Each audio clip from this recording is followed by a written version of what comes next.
I'm in a long right now, okay, but I'm in a very, very controlled long, where I was at a point where I'm like, listen, we're at a certain point in the market, based on time frame, based on everything going on. I'm going to ladder into a long and try and get the lowest entry level that I can.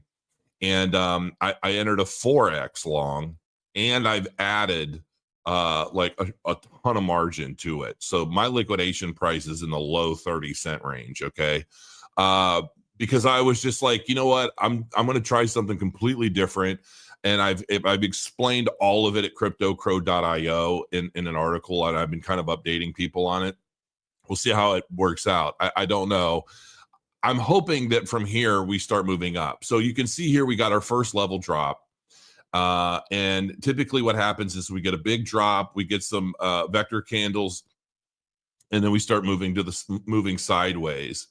And I mean, we ranged sideways for quite a while. This is on an hourly, right? So we ranged over a period of a couple days before we started our second drop.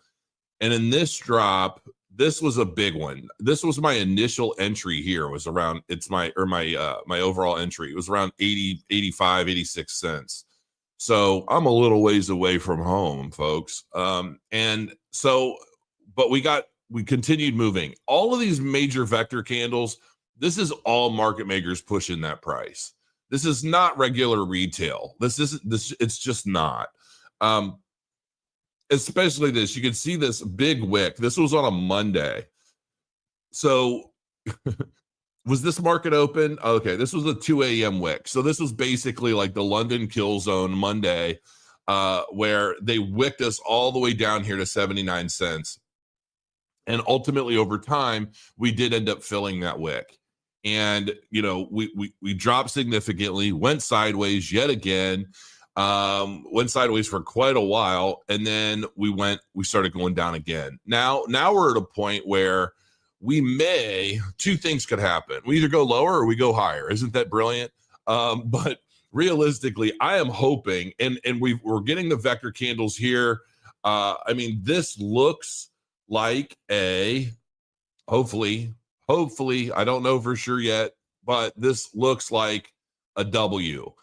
If this is a W, then what we're going to do is this price should cross above this 800 moving average. I need to double check on that. But it should cross above this blue moving average here. And that should be our confirmation that we're in the first level rise up. How long this lasts, I mean, a lot of this stuff obviously is dependent, on Bitcoin's price and on liquidity and all these other things.